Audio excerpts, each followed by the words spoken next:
Thanks for coming, everyone. Nice to see you, and also you lot online. If I don't know how many of you are there, and thank you to June for coming to give us this second lecture.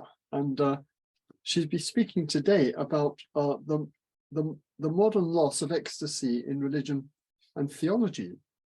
And I think I don't know, but it's probably developed from her book, her important book, Lost Ecstasy, that I handed around last time and spoke about. I think this is an important book because it highlights a neglected area in the study of religions, I think, notions of, well, ecstatic experience, and how that's been sort of occluded in the history of the tradition, well, the history of theology and religion. In fact, only this morning I was reading Catholic theologian from the 17th century called Suarez. I think he's brilliant. He was talking about the object of metaphysics. He picks it up from Avicenna. So what Avicenna, Islamic theologian, asks, what's the object of metaphysics? And Avicenna says, can't be God because God exceeds the boundaries of an object, can't be an intellectual object. And Suarez comes along and says, well, there's something to that, but what Avicenna misses out is that what we observe is the manifestation of God so it can be an intellectual object, but the method has to be adequate to the object. And I think behind a lot of what this book is about is that the method of religious studies has not been adequate to the object of what it's inquiring into. So, June, over to you. All right, I am going to read a paper. This paper discusses how the study of mystical and ecstatic experience is out of fashion in the modern field of religious studies, and it argues for a return to its serious study. Part of the paper will deal with information from my last book on the role of ecstasy in the field as a whole in the USA. There will also be a part that deals specifically with Hindu studies, where I add a few hopefully helpful suggestions. But I begin with two anecdotes.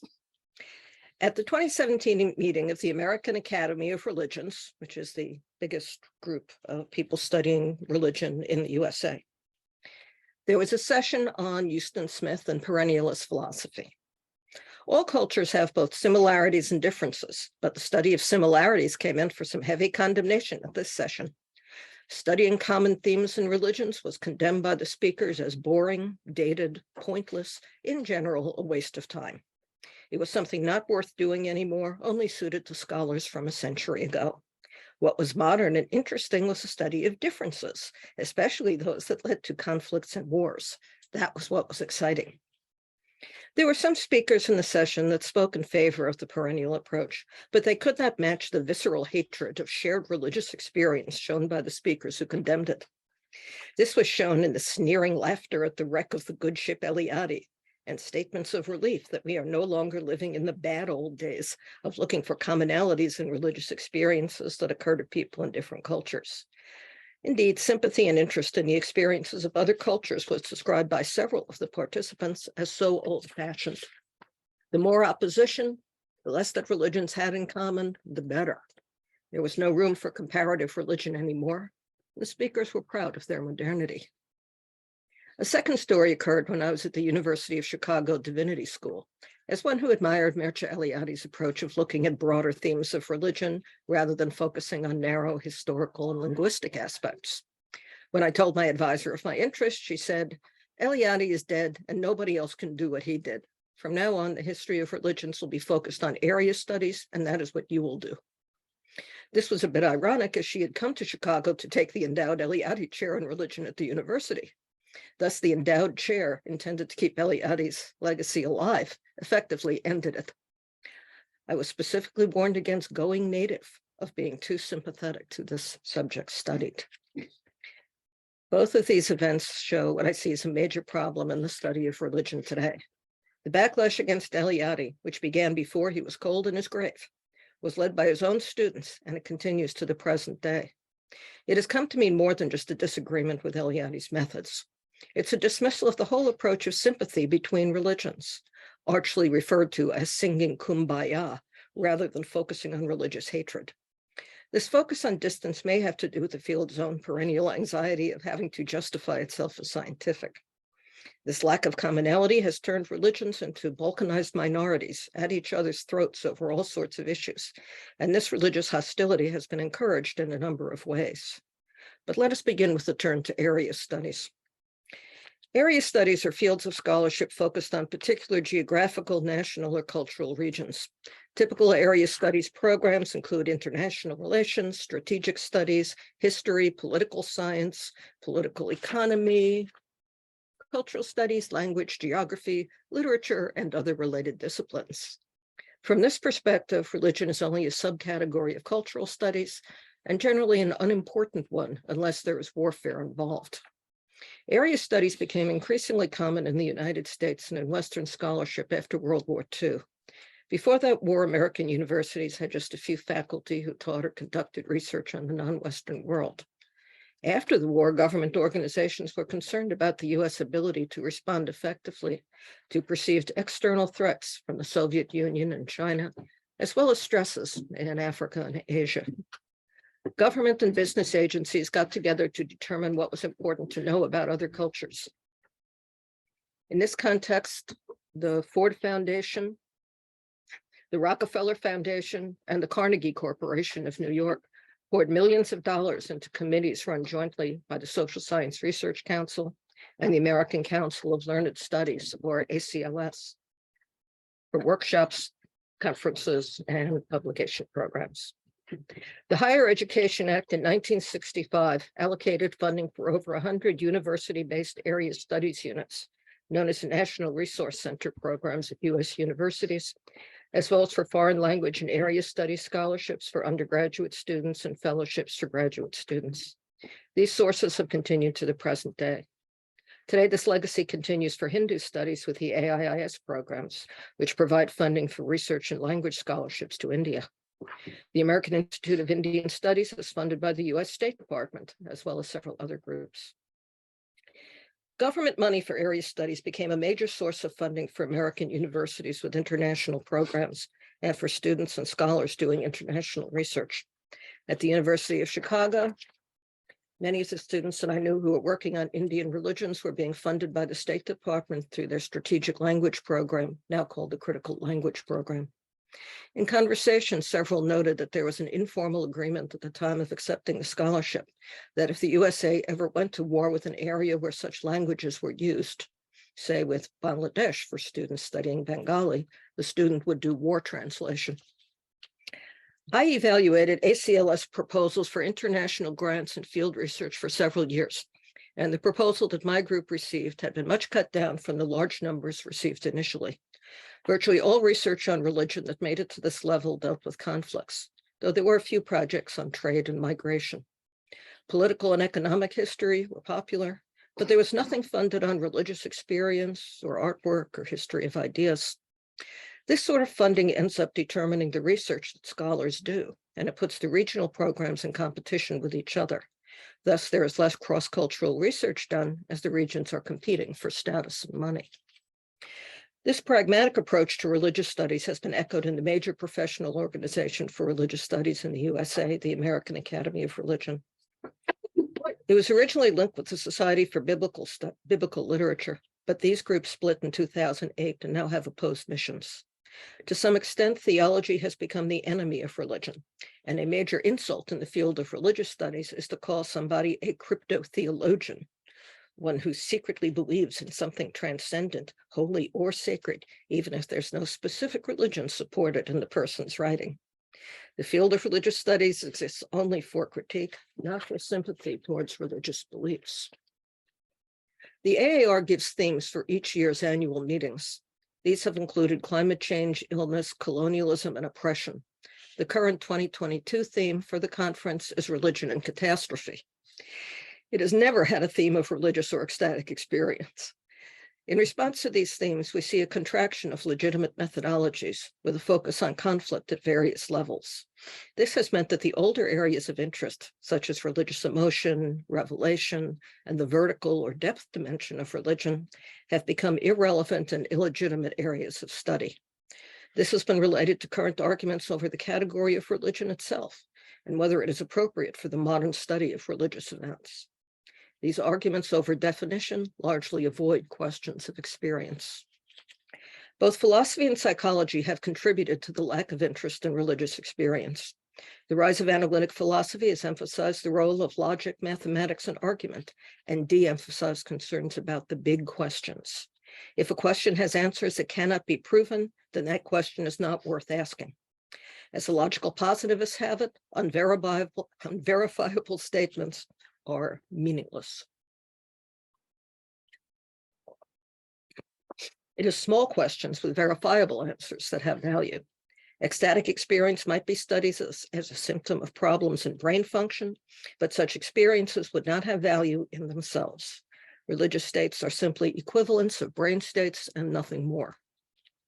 Psychology is in a way related to this development. With the decline of Freudian psychoanalysis came the rise of cognitive and social psychology, and these were more concerned with behavior than with reflection. One would think that consciousness would be a central issue for such research, but one would be wrong in this. As a colleague who's a professor of social and experimental psychology expressed it, when you go to a meeting of psychologists and someone mentions the word consciousness, people look around as if there is a bad smell that has entered the room. It seems that the same sort of visceral repulsion towards subjective experience that I've seen at the AAR is here. There have been areas of psychology that have an interest in religious and mystical experience. We could look at Jungian psychology, though Jung has been largely cast out as a suspected relative of both Plato and Eliade. We've also had humanistic psychology, no longer taught by most psychology departments. It's now found a new home in university business schools. Its even more interesting offshoot, transpersonal psychology, has been exiled to California for programs in shamanism, PTSD counseling, and addiction therapy. What remains is the experimental method, behavioral neuroscience, cognitive psychology focused on information processing, and many applied forms of social psychology. These include forensic, consumer, military, educational, organizational, statistical, industrial, health, and others. None of these areas has shown an interest in models of the self or the goals of liberation from other cultures. The fields of philosophy and psychology have moved away from interest in individual and subjective experience towards the material, social, and competitive. While both fields have aspects that can be applied to religious experience, such application is not being encouraged. This comes to mean that there are fewer lines or jobs in philosophy of religion and psychology of religion than there once were. Religion is an area of study in the academy that has shifted its focus to sociology and political science, with social organizations, political parties, and kinship groups considered to be more important than gods or heavens, unless the gods and heavens are understood to be reflections of situations on earth. This can be seen by the sort of paper proposals accepted for the national meetings. What this shows is that our field does not do what it has claimed to do, which is to take religion seriously. Has the rebranding of religion as a political party or authoritarian system or a style of behavior or social pathology helped us to understand religion in any depth? It has certainly shifted ultimate meaning to politics and economics for many people, with others seeking meaning for their lives in the ancestral past, finding their own ancestors with genetics testing, and in online worlds of gaming and avatars, among other directions. In a world in which entertainment has become central for many people, there is supernatural entertainment in the apocalyptic claims of many religions, where meaning becomes the fight between good and evil. And I quote one of my students on the centrality of leisure activity: "I didn't have time to do my homework. I need my time for entertainment." Not a moment of shame in that person's face. Concern with the afterlife, a traditional religious issue, has come to focus on movies about zombies and vampires for many students. Surprisingly, we see this shift away from deeper meaning in theology as well as religious studies. The general religious studies response to mystical experience has been that it's impossible to study in itself, the neo-Kantian view, that it's largely irrelevant to politics and society, the Marxist view, or that it should be left to the theologians, which is a very common statement. But the theologians don't want it either. As scholars, they are historians, linguists, ethicists, and textual interpreters, as well as voices for social change. The study of mystical and ascetic theology, along with metaphysics generally, has been largely de-emphasized in modern seminaries. Like the religionists, theologians largely shifted their interest to the social and political world, often substituting classes and practical skills like small business organization, finance, leadership, and preaching skills, instead of areas like ascetical and mystical theology. Ecstasy is the hot potato that neither religious studies nor theology wants. The continued presence of religious experience has been noted by some modern conservative theologians who are disturbed at the prevalence of ecstatic states, in which everything is possible and nothing is unbelievable. Craig Kenneth Miller compares mystical experiences and supernaturalism with the black market in a totalitarian country, for they make up the vast underbelly of the American religious economy. Religious ecstasy is widespread but illegitimate and unadmitted by most religious authorities. As the Benedictine monk David Steindl-Rast has recently noted, every religion seems to begin in mysticism and end in politics. He compares mystical states to the hot lava of a volcano and organized religion to the dry crust and ash that forms as it cools when it settles and loses energy. In a similar way, he notes that the volcanic passions of mystical states turn into the organized religious institutions that show the symptoms of rigor mortis. This is not merely to say that human experiences inevitably come in contact with concrete material and social life, but that over time, materialism becomes the dominant aspect of religious understanding. In this approach, he follows William James. In 1902, James wrote in his Variety of Religious Experience about the contrast between religion as a dull habit and its role as an acute fever. The dull habit role has become quite popular among scholars of both religion and mysticism, with an emphasis on culture, language, and politics, which limit intense religious experiences to prescribed methods of expression and predetermined contexts. This follows the constructivist position in mysticism, currently the dominant model, in which all legitimate religious experience is basically imitation and limited to previous teachings. As one writer phrased it, nobody reaches enlightenment by accident. All legitimate teachings have already been constructed, and these are the only sources from which religious experiences can arise as imitations. From this perspective, religions cannot change and grow, and there can be no new revelations. If a person has a mystical experience which does not fit into the pre-existing categories, then it does not count as a religious or mystical experience. During the early 20th century, scholars of religion considered the exploration of ecstatic religious experience important for the study of religion. But over the last 50 years or so, that approach has come in for heavy criticism. Many scholars wanted to get away from issues like ecstasy and mysticism because they seemed to suggest an experiential essence of religion, which they wished to avoid, and they turned instead to analyzing discourses about power and privilege. This problem is well documented in Lee Eric Schmidt's article, The Making of Modern Mysticism, his 2003 article in the Journal of the American Academy of Religion. He calls mysticism a beleaguered category, subject to a fall from theoretical grace due to the recent emphasis on body and the material world in the field of religious studies. Writers in the field who are more interested in the materialistic or naturalistic view of the world have no compunction about insulting the category. Mysticism is an essentialist illusion, a false category, a strategy to protect religious claims from scientific investigation, and a way of avoiding political and ethical concerns.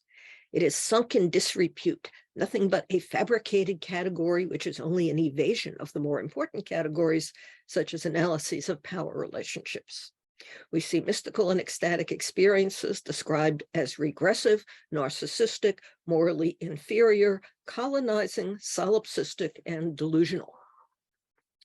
This is a sort of hostility that used to be found in theologians talking about heresies, and perhaps there is some lingering Reformation hostility towards saints and their ecstasies. However, modern writers attacking mystical and ecstatic states work from a different set of assumptions. It's not that essentialist and perennialist claims come from beliefs about the wrong religion, or even from the wrong interpretation of the right religion. but rather that there can be no truth to any possible religious claims about ecstatic and mystical states, for there is nothing to be found beyond history, culture, language, and the body. Schmidt looks at some 18th century critiques of ecstasy when it was associated with enthusiasm, the experience of the God within. He notes many examples of horror at mystical and ecstatic states. Perhaps the most memorable was by Bishop William Warburton, who compared such states to the excremental waste of reasonable religion. This horror has found new incarnations in modern critical theory and in the hermeneutic of suspicion stage of Paul Ricoeur's writing, a phrase ubiquitous in the field today. There also seems to be a universal academic amnesia about his second naivete stage, the higher level of understanding involving integration or individual faith, to which the hermeneutics of suspicion was intended to lead. As Ricoeur writes, the dissolution of the myth as explanation is the necessary way to the restoration of the myth as symbol. We seek a criticism that is no longer reductive, but restorative. Indeed, he notes that the second naivete aims to be the post-critical equivalent of the pre-critical hierophany. His method is aiming for an individual revelation of the ultimate. However, his stage of doubt and suspicion is much more appealing to modern academics than his stage of integration, and his later and higher stage is rarely mentioned by academic skeptics. While this attitude of doubt, often accompanied by a reaction somewhere between revulsion and skepticism towards religious experiences, is popular in academic circles, human social behavior does not always follow academic values. According to a recent Pew Research poll, almost 50% of Americans reported that they'd had a mystical or ecstatic experience. In 2009, the Pew Forum on Religion and Public Life released a report on spirituality in America, noting that sizable minorities of all major U.S. religious groups have said that they've had supernatural experiences. For the first time in 47 years of polling, the number of Americans who said they've had a religious or mystical experience was greater than those who said that they had not had such an experience. In the shorter Pew Research survey published in 2016, Americans may be getting less religious, but feelings of spirituality are on the rise. Religious affiliation has not grown, but spiritual experiences have. As the field of religious studies moves away from religious experience, much of the rest of the population is moving towards it. In our haste to reject beliefs that are false, we may also reject perspectives that are legitimate. Many older ideas retain their importance, despite not being modern. In the USA, there's an old saying, we should not throw out the baby with the bathwater. This means that as we throw out what is useless, we may also throw out some of our highest values. This problem is part of the broader crisis of the liberal arts in the United States, where colleges and universities are under attack by conservative politicians, trustees, and board members. They must prove their programs are useful, and they are accused of being wastes of money if the students cannot get enough jobs after they graduate. This attitude is filtered down to the departmental level, where academic work must show its relevance to the modern world, and professors must justify their courses each year. In many cases, religious experience is too far from the business interests of the administrators to be worth defending. Ecstasy in the modern West has been condemned in a number of ways and in a variety of disciplines. In the area of philosophy, it's been portrayed as a symptom of ignorance, fanaticism, and superstition, and more recently as a false belief associated with the claim of essentialism. In sociology, it's been associated with deprivation, genetic deficiency, the generation of violent crisis cults, and religious brainwashing by authoritarian groups. In political science, it's been seen as a sign of cultural weakness, a tool manipulated by tribal groups against powerful colonial interests. In anthropology, it's been interpreted as a strategy of marginalized people to gain social status and a primitive and magical precursor of rationality. From the perspective of psychoanalysis, ecstatic states have been interpreted as mania, psychosis, dissociative disorder, and symptoms of schizophrenia. In the field of history of religions, ecstasy has been a symptom of traumas and power concerns, symbolizing cultural domination and competing values, and a potential cause of violence. From the medical perspective, it's been classified as a symptom of psychiatric ailments, brain pathology, epilepsy, even calcium deficiency. From all of these perspectives, ecstasy ranges from an error to a danger. My own field of study has been the history of religions, with a specialization in Hinduism, especially the Bhakti, Yoga, and Tantric traditions of West Bengal. I spent years interviewing living ecstatics and translating Bengali biographies and autobiographies of holy people. It's quite striking how ecstasy is largely valued there. While in the West in recent years, it's been condemned and largely ignored. We still see visionary experience, mystical union, and possession trance in Bengal. And these are major criteria for who becomes accepted as a siddha, the perfect person, who may become a guru if he or she chooses to teach. Yet anthropologists have been focusing on changes in kinship patterns and ritual behaviors, while historians of religions focused on feminist concerns and critiques of the BJP. We see political ideologies in academia extinguishing ancient and long-respected lifeways involving ecstatic and mystical experience. And it's these ideologies that tend to take precedence in modern research. I've seen this as I've chaired the mysticism group of the American Academy of Religions, off and on for 20 years, as well as chairing both the Anthropology of Religion group and the Ritual Studies group, as well as attending 30 years worth of the various Hinduism group sections. What we see here is that the value of religionists and anthropologists are often very different from those of their informant. How shall we respond to this sort of problem? One classic approach to problems comes from ancient Indian medicine, and it has the doctor asking questions of the patient. This is the same pattern later followed by Siddhartha, the historical Buddha, in his questions about the problems of life that elicited the Four Noble Truths. The doctor will ask about the problem or symptoms, in the Buddhist case, suffering, the cause of the problem, desire, the prognosis, it is treatable by ending desire, and the treatment, the person can end suffering and desire through following the Eightfold Path. We can follow this pattern in our modern problem of religious experience. The problem is the denial and even denigration of ecstatic religious experience in the academy. We've discussed the politicization of jobs and grants in academia, with the problem of funding organizations seeking to turn liberal arts colleges into business schools and scientific institutes. Even in the social sciences, the magic words prediction and control of behavior are some of the most useful words to include on a successful grant proposal. Subjective experience has become less valuable than confrontation and competition, and these days religious experience is mostly studied as a problem in apocalyptic beliefs and nationalist movements. The cause is the general movement away from subjective knowledge towards the empirical and the objective. As we've noted, this has occurred in a number of fields, including the humanities and social sciences. The study of consciousness has left the fields of religious studies and psychology, and now it's primarily found in medical research and neurobiology, where it's considered to be a cutting-edge aspect of religion on the brain and nervous system. It almost seems that interest in the subject of religious consciousness died with William James, with a brief reincarnation in the 1960s.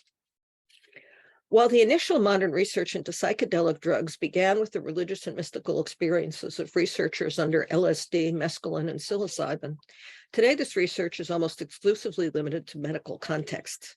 Conferences on the topic routinely ignore religious data in favor of biochemical discussions. The major American group doing research on psychedelics, the Multidisciplinary Association for Psychedelic Studies, has no interest in the religious potentials of psychedelics or mysticism. Its focus is instead on neurophysiology and medical therapies. The Breaking Convention Group, Europe's largest conference on the topic, has hundreds of speakers on altered states of consciousness. At the one I visited, there was not one speaker on religious or mystical states. The prognosis can be positive as intellectual trends come and go. It used to be that the big questions of the origins of life and the end of life were motivations for people to question lives focused on wealth and power. But rising secularism seems to have made these questions less interesting, and questions of the soul often do not arise until a person is dying in hospice care, when there is leisure time to think about them. In the USA, there are large numbers of born-again or evangelical Christians, but their ecstatic conversion experiences only happen once, and it's not considered to be amenable to study by academics. Instead of developing an interest in how the experience works, what we see in modern evangelical Christianity is a focus on worldly power, with religious experience explained by the prosperity gospel and the rapture, when one's physical body levitates into the air at the end of time. Jesus has been rebranded as a warrior, and people only need faith and obedience rather than knowledge. Charismatic Christians accept a form of slightly more varied ecstatic experience. They allow for speaking in tongues, possession, and prophecy. But they are hated by large numbers of evangelicals, and their websites are full of wars of words between the two groups, determining which one is more heretical. Both have some interest in ecstatic experience, but of a very limited sort. Leaving religious experience to Christian theologians, as historians of religions phrase it, mean that only a narrow band of that experience can be analyzed. Most will be rejected as not doctrinal, thus not worth exploring. Each theology has a narrow range of acceptable supernatural visions and abilities, and rejects the others as unworthy of study. When we leave ecstasy to the theologians, very few types can be studied. For those who do not identify with Christianity, a percentage which shifts according to the surveys, but Christianity is roughly 1/3 of the world's population, we see the highest values, what Tillich used to call ultimate concern, shifting into a wide range of other areas: warfare and dominance, pleasure and sexuality, social acceptability. Religious experience, especially of the ecstatic variety, is pathologized in almost every field of academia, associated with ignorance, primitive behavior, and disease. And what the book does is describe the details of how it goes out of academia and into other fields. Writers on ecstasy are expected to be experience distant, whatever their field. Indeed, a recent novel has as its narrator a scholar working on a treatise on medieval mysticism. And he satirizes the problem. I personally have no belief or faith whatsoever in anything supernatural, or even transcendent for that matter, so I thought myself eminently qualified for the difficult task of elucidating mystic states.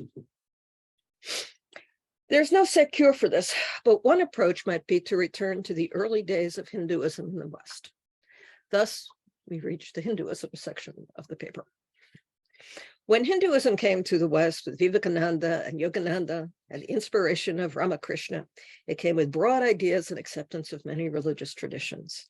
It was the religion of tolerance, seeking the deeper meaning of life with ideals of universal wisdom and love. The focus was on the unity of religion, shared values between major traditions, and the potential for the world to live in peace. It gave Western liberal thinkers, including Unitarians and Transcendentalists, the potential for past lives, as well as deeper levels of awareness in present ones, a cause for optimism in getting people of the world together. However, these ideals have changed over time, as nationalism has risen in importance in India. We've seen a shift in the sadhu world, which used to be an alternative to a world that struggles over worldly power and dominance. It has now become an echo of it, with saffron brigades as warring factions fighting for Ram. Rationalist groups tell children to throw stones at sadhus or renunciants, to chase them out of their villages, telling them that sadhus are evil and they want their children to be poor and hungry. What happens to cultures when wisdom is devalued? From universal divine love to competitive theism, the values of Hindu popular religion seem to have changed. Indeed, Prithvi, Agni, and Surya are missile systems rather than deities, while Brahmo now refers to cruise missiles. What has become of the early ideas of Hindu mysticism and the ideals of love and peace in popular culture? It seems that Buddhists have taken over the concepts. When we think of a figure dedicated to world peace, it's no longer Mohandas Gandhi we think of, it's a Dalai Lama, not the Mahatma, but the Bodhisattva. When we think of meditation, it is not yoga, which has become a competitive exercise technique involving spandex in the popular culture, but rather Buddhist mindfulness. When Hindu India has been building enormous statues and temples, Buddhists have been doing brain research, studying the mechanisms of neuroplasticity and the ways that meditation alters brain structure with fMRI imaging. Both seek the survival of cultures perceived as under siege, but their responses have been very different ones. In their popular culture incarnations, we might say that Buddhism has become a Brahmanical religion, while Hinduism has become a Kshatriya one. There have been a few Hindu gurus with some interest in analyses of meditative states, such as Maharishi Mahesh Yogi, Deepak Chopra, and Amrita Sai. But they have not affiliated themselves with Western research institutes and their standards. They have their own groups, and their audience is primarily New Age seekers rather than researchers. Indeed, the New Age is the shadow reflection of modern academic religious studies. In the academy, we have people who study religion analytically, but avoid religious experience, which might involve that academic curse word, essentialism. In the New Age, we have people who travel around the world seeking religious experiences, but they have no academic standards through which to analyze and understand them. I believe these two groups need each other, but unfortunately, they're generally not on speaking terms with each other. What can we do for the fourth stage of questioning, the prescriptions for what ails the study of religious experience, especially of the Hindu variety? What is our fourth level or cure? Any single cure would be difficult to determine, as cultures follow a pendulum of history that swings between liberal and conservative values, from openness to other cultures and ways of looking at the world to mistrust, authoritarian rule, and dread of the unknown. We can make small steps, but the political climate in recent years has been moving against openness towards other cultures and towards nationalism. One recent institutional approach to opening up religious dialogue has been that of DANM, a group in the USA which was organized to counter the political focus of the American Academy of Religions Hinduism groups. The DANM group writes about their goals on their website: to renew the dialogue between the major Dharma traditions, Hindu, Jain, Buddhist, and other paramparas and Indic tribal traditions, to establish a space for philosophical, theological, and other engagement with these traditions, to define a new space for the encounter between the Dharma traditions and Western thought. These are worthy causes, but one of the unwritten reasons is to create a space for people to discuss Hindu religious experience and to develop a Hindu theology, ideas for which there is little enthusiasm in the rest of the AAR. For instance, I will note that the calls for papers from the Hinduism section of the AA for this year's meeting 2022. New books, translation and canonicity, Deception and the Hindu Tradition, Disability and Hinduism, Hinduism and Climate, Critical Studies, White Supremacy, Caste Supremacy, Hindu Nationalism, The Sanskrit Dilemma, Should it be studied anymore as it fortifies Brahmanical power and patriarchy, and portrayals of caste in films. The social focus for these proposals is clear. DANM is also interested in doing comparative religion again, but in this case, limiting it to the category of Dharma traditions. I would say this is a good start, but we really need to go back to the roots of Hinduism in the West and find what we have lost over time. Learn from the ways that Buddhism has entered Western society, but avoid its pitfalls, which I would say is the secularization of modernist Buddhism, renouncing belief in rebirth, supernatural worlds, and the incarnation of Buddhas, and becoming a form of scientific rationalism with a religious overlay. We especially need to develop and strengthen a Hindu psychology, which has been in decline for decades. With the exception of Sudhir Kakar, Jagannath Sinha, and a few others, there are virtually no modern books on the Hindu psychological models of the self and the studies of personality and emotions that are necessary to develop a working clinical and developmental psychology. According to Amazon, there are currently over 400 books on Buddhist psychology available, while there are a total of 43 on Hindu psychology, and they mostly deal with the Kama Sutra, astrology, and karma. Vaishnava Bhakti has some of the most detailed analyses of religious emotion in the world. And the Upanishads and their commentaries have studies of consciousness that go into greater depth than the classical texts of most world religions. Christianity, which still cannot determine if the spirit in the Pauline trinity of body, soul, and spirit is a human spirit or the Holy Spirit, has over 7,000 books on Christian psychology available. In the array of Christian bookstores that I have visited, over half of the books generally deal with counseling and psychology. Yet Hinduism, with analyses of human awareness over 3,000 years old, has perhaps a few dozen books that are actually on Hindu psychology. I would also suggest that some academic programs in Hindu pastoral psychology are needed, both in the USA and England. Historically, the word pastoral has referred to the care of individuals, families, and communities, and these can be worked out in a chaplaincy program.